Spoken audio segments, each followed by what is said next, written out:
బుధవారం ఉప్పల్ స్టేడియంలో పరుగుల వరద పారింది. స్టేడియంలో సిక్సర్ల వర్షానికి ప్రేక్షకులు తడిసి ముద్దయ్యారు. గత ఐపీఎల్ రికార్డులు బద్దలయ్యాయి. టీం అత్యధిక స్కోరు, ఛేదనలో అత్యధిక స్కోరు, అత్యధిక సిక్సర్లు చాలా చరిత్ర తిరగరాశారు. ఈ అరుదైన ఘనతలను Sunrisers Hyderabad Mumbai Indians match ప్రతీకగా నిలిచాయి. 523 పరుగులు నమోదైన ఈ మ్యాచ్లో అంతిమంగా ముంబైపై హైదరాబాద్ 31 పరుగుల తేడాతో ఘన విజయం సాధించింది. అయితే తొలుత బ్యాటింగ్ చేసిన సన్ రైజర్స్ హైదరాబాద్ నిన్నటి 20 ఓవర్లో 3 వికెట్ల నష్టానికి 277 పరుగులు చేసింది. ట్రావిస్ హెడ్ 24 బంతుల్లో 62 పరుగులు, మొదలుపెట్టిన విధ్వంసాన్ని అభిషేక్ శర్మ 23 బంతుల్లో 63 పరుగులతో కంటిన్యూ చేశాడు. ఇక తర్వాత మార్కరం 28 బంతుల్లో 42 పరుగులతో కలిసి క్లాసన్ 34 బంతుల్లోని 80 పరుగులతో విధ్వంసంతో ఊచకొత్త ఇన్నింగ్స్ ముగించాడు. అయితే అనంతరం ఛేదనలో ముంబై అసాధారణ పోరాటం చేసింది. అయితే 20 ఓవర్లకు 5 వికెట్లు కోల్పోయి 246 పరుగులు చేసింది. తిలక్ వర్మ 34 బంతుల్లో 64 పరుగులు, టిమ్ డేవిడ్ 22 బంతుల్లో 42 పరుగులు నాట్అవుట్. అలాగే ఇషాన్ కిషన్ 13 బంతుల్లోనే 34 పరుగులు టాప్ స్కోరర్లుగా నిలిచారు. అయితే ముంబై ఓటమికి కారణం కెప్టెన్ హార్దిక్ పాండ్యా అని పఠాన్ బ్రదర్స్ ఇర్ఫాన్ పఠాన్, యూసఫ్ పఠాన్ పేర్కొన్నారు. హార్దిక్ పేలవమైన బ్యాటింగ్, కెప్టెన్సీ చేశాడని విమర్శించారు. ఎస్ఆర్హెచ్ మాజీ కోచ్ టామ్ మూడీ కూడా హార్దిక్పై కెప్టెన్సీపై అసహనం వ్యక్తం చేశాడు. అయితే బుమ్రాకు ఆలస్యంగా బంతిని అందించిన హార్దిక్ ఘోర తప్పిదం చేశాడని మాజీ క్రికెటర్లు అందరూ అభిప్రాయపడుతున్నారు. హైదరాబాద్ 3 ఓవర్లకు 40 పరుగుల స్కోరుతో ఉన్నప్పుడు బుమ్రా తొలి ఓవర్ బౌలింగ్ చేశాడు. అప్పుడు బుమ్రా కేవలం 5 పరుగులు మాత్రమే ఇచ్చాడు. కానీ బుమ్రా మళ్ళీ 13వ ఓవర్లో మరీ బంతి అందుకున్నాడు. అప్పటికి సన్ రైజర్స్ హైదరాబాద్ స్కోరు 173, 3 వికెట్లు. అయితే ముంబైకి జరగాల్సిన నష్టం జరిగిపోయింది. అంతేగాక బ్యాటింగ్లోనూ హార్దిక్ నిరాశపరిచాడు. 20 బంతులు ఎదుర్కొని కేవలం 24 పరుగులే చేశాడు. ముంబై బ్యాటర్లో అత్యంత తక్కువ స్ట్రైక్ రేట్ సాధించిన బ్యాట్స్మెన్ హార్దిక్ పాండ్యానే కావడం విశేషం. ఈ నేపథ్యంలో ముంబై నయా కెప్టెన్ను విమర్శిస్తూ మాజీలు ట్వీట్ చేశారు. బుమ్రా ఎక్కడ, మ్యాచ్ దాదాపు ముగిసిపోయింది, ముంబై బెస్ట్ బౌలర్ 1 ఓవర్కి మాత్రమే బౌలింగ్ చేశాడు అని టామ్ మూడీ ఎస్ఆర్హెచ్ బ్యాటింగ్ సమయంలో ట్వీట్ చేశాడు. జట్టు మొత్తం 200 స్ట్రైక్ రేట్తో బ్యాటింగ్ చేసింది, కానీ కెప్టెన్ మాత్రం 120 స్ట్రైక్ రేట్తో బ్యాటింగ్ చేశాడు. ఇక హార్దిక్ కెప్టెన్సీ చాలా సాధారణంగా ఉంది. అక్కడ మారణ హోమం జరుగుతున్నప్పుడు బుమ్రాకి బౌలింగ్ ఇవ్వకుండా దూరంగా ఉంచడం నాకేం అర్థం కాలేదని ఇర్ఫాన్ పఠాన్ పేర్కొన్నాడు.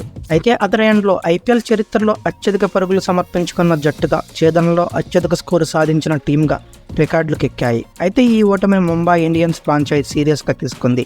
ఈ మ్యాచ్లో హార్దిక్ పాండ్యా కెప్టెన్సీ వైఫల్యం స్పష్టంగా కనిపించింది.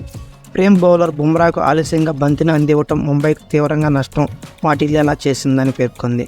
పరుగుల వరదను కట్టడి చేయలేక హైదరాబాద్ ఇన్నింగ్స్ మధ్యలో హార్దిక్ నుంచి రోహిత్ తాత్కాలికంగా బాధ్యతలు అందుకున్నాడు. అది ముంబై జట్టు కాసేపు ఉపశమనం కలిగించిన బౌండరీలు కట్టడి చేయలేకపోయారు. ఓటమి అనంతరం హార్దిక్ మాట్లాడుతూ అనుభవం లేని బౌలర్లు జట్టులో ఉండటం వల్ల అత్యధిక పరుగులు సమర్పించుకున్నామని వివరణ ఇచ్చాడు. కానీ జట్టులో హార్దిక్, బుమ్రా, చావ్లా వంటి అనుభవజ్ఞులు కూడా ఉన్నారు. అయితే ఓటమి అనంతరం ముంబై ఫ్రాంచైజీ పెద్దలు డగౌట్ వద్దనే రోహిత్తో చాలాసేపు మాట్లాడారు. ఓటమికి గల కారణాలు రోహిత్ కోణంలో తెలుసుకున్నారు. హార్దిక్ వివాహాలపై ఫ్రాంచైజ్ అసంతృప్తితో ఉందని తెలుస్తుంది. రోహిత్కి ఇష్టమైతే తిరిగి బాధ్యతలు కట్టబెట్టాలని ప్లాన్లో కూడా ఉందని సమాచారం. మ్యాచ్ సమయంలో కెప్టెన్సీ మార్పు గురించి ప్రముఖ వ్యాఖ్యాత హర్ష భోగ్లే కూడా కీలక వ్యాఖ్యలు చేశాడు. రోహిత్కి అభిమానులు బ్రహ్మరథం పడుతున్నారని, త్వరలో రోహిత్ తన స్థానాన్ని మార్చుకుంటాడని హర్ష భోగ్లే అన్నాడు. ఈ మ్యాచ్ గురించి కొన్ని ఆసక్తికర సన్నివేశాలు జరుగుతున్నాయి. ఐపీఎల్ 17వ సీజన్లో ముంబై వరుసగా 2వ ఓటమిని చవిచూసింది. తొలుత గుజరాత్ చేతిలో, ఇప్పుడు హైదరాబాద్ చేతిలో పరాజయం పాలైంది. హార్దిక్ పాండ్యా కెప్టెన్సీలో గుజరాత్ టైటిల్ను నెగ్గగా ఇప్పుడు ముంబై మాత్రం విజయం కోసం శ్రమించాల్సి వస్తుంది. ఈ క్రమంలో సోషల్ మీడియా వేదికగా హార్దిక్ సారథ్యంపై విమర్శలు వస్తున్నాయి. కొందరు మళ్ళీ కెప్టెన్సీని రోహిత్ శర్మకి ఇవ్వాలని డిమాండ్ చేస్తున్నారు. ఈ క్రమంలో ఓ యూజర్ పెట్టిన పోస్టుకు భారత క్రికెటర్ సూటిగా సమాధానం ఇచ్చాడు. ఐపీఎల్ చరిత్రలో నేను ఇప్పటివరకు చూసిన అత్యంత చెత్త కెప్టెన్సీ అతడిది. వెంటనే అతడు తన సారథ్యాన్ని వదిలేయాలి, లేకపోతే ముంబై అయినా తొలగించాలి అని సదరు అభిమాని ఎక్స్లో పోస్ట్ పెట్టాడు. దీనికి భారత మాజీ క్రికెటర్ ఆకాష్ చోప్రాను ట్యాగ్ చేశాడు. మీరేమనుకుంటున్నారు అని ప్రశ్నించాడు. సదరు అభిమాని పోస్టుపై ఆకాష్ చోప్రా స్పందించాడు.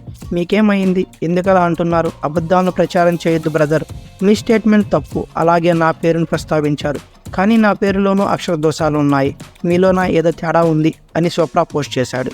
అయితే గుజరాత్తో జరిగిన మ్యాచ్లో ఎలాంటి తప్పిదాలు చేశాడో హైదరాబాద్లోనూ హార్దిక్ పాండ్యా తన కెప్టెన్సీలో అవే పునరావృతం చేశాడు. స్టార్ పేసర్ జస్ప్రీత్ బుమ్రాను సద్వినియోగం చేసుకుంటూ ఇబ్బంది పడుతున్నాడు. హైదరాబాద్తో మ్యాచ్లో 4వ ఓవర్ వేశాడు, కేవలం 5 పరుగులే ఇచ్చాడు. మళ్ళీ 13వ ఓవర్లో బౌలింగ్ తీసుకొచ్చాడు. అప్పటికి అభిషేక్, ట్రావిస్ హెడ్ హాఫ్ సెంచరీలతో విధ్వంసం సృష్టించారు. అయితే తొలుత బౌలింగ్లో ధారాళంగా పరుగులు ఇవ్వడంపై ముంబై కెప్టెన్ హార్దిక్ పాండ్యా స్పందించాడు. పిచ్చి బ్యాటర్లకు పూర్తి అనుకూలంగా ఉందని, తమ బౌలర్ల విషయంలో ఆందోళన ఏమీ లేదని స్పష్టం చేశాడు. టాస్ గెలిచి హైదరాబాద్కు బ్యాటింగ్ అప్పగించినప్పుడు ఇంత భారీ స్కోర్ చేస్తుందని ఊహించలేదు. పిచ్ చాలా బాగుంది. 277 పరుగులు అంటే ఇక్కడ పెద్ద కష్టమే కాదనిపించింది. హైదరాబాద్ బ్యాటర్లు కూడా బాగా ఆడారు. మా బౌలర్లు కూడా బాగానే బౌలింగ్ చేశారు. ఈ పిచ్చిపై 500+ పరుగులు రావటం అంటే బ్యాటింగ్ అనుకూలంగా ఉన్నట్లే.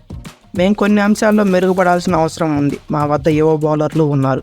వారు నేర్చుకునేందుకు కాస్త సమయం అవసరం. ప్రతిసారి ఇలా బంతి స్టాండ్స్లోకి వెళ్ళినప్పుడు ఓవర్ పూర్తి చేయడానికి టైం పడుతుంది. మా జట్టులోని ప్రతి బ్యాటర్ మంచి ఫామ్లో ఉన్నాడు. మఫాకా అద్భుతమైన బౌలర్. ఐపీఎల్లో తొలి మ్యాచ్ కావడంతో అతడిపై ఒత్తిడి ఉంటుంది. తప్పకుండా పుంజుకుంటాడని నమ్మకం ఉందని హార్దిక్ పాండ్యా వ్యాఖ్యానించాడు. ఈ మ్యాచ్లో మఫాకా 4 ఓవర్లకు గాను 66 పరుగులు సమర్పించుకున్నాడు. హార్దిక్ పాండ్యా 1 వికెట్ తీసి 4 ఓవర్లకు 46 పరుగులు సమర్పించుకున్నాడు. కోహ్లీ కూడా 1 వికెట్ తీసి 57 పరుగులు సమర్పించుకున్నాడు. అయితే ముంబై ఇండియన్స్ హార్దిక్ పాండ్యా కెప్టెన్సీ పైన మీ ఒపీనియన్ ఏంటి? హార్దిక్ పాండ్యా కెప్టెన్సీ కరెక్ట్గా ఉందని మీరు అనుకుంటున్నారా? కామెంట్ బాక్స్లో పిన్ చేయండి. అలాగే ఈ వీడియో కనుక మీకు నచ్చితే like, share, comment plus subscribe చేసుకోండి. అలాగే పక్కనే ఉన్న బెల్ ఐకాన్ నొక్కడం మాత్రం మర్చిపోకండి. Thank you for watching.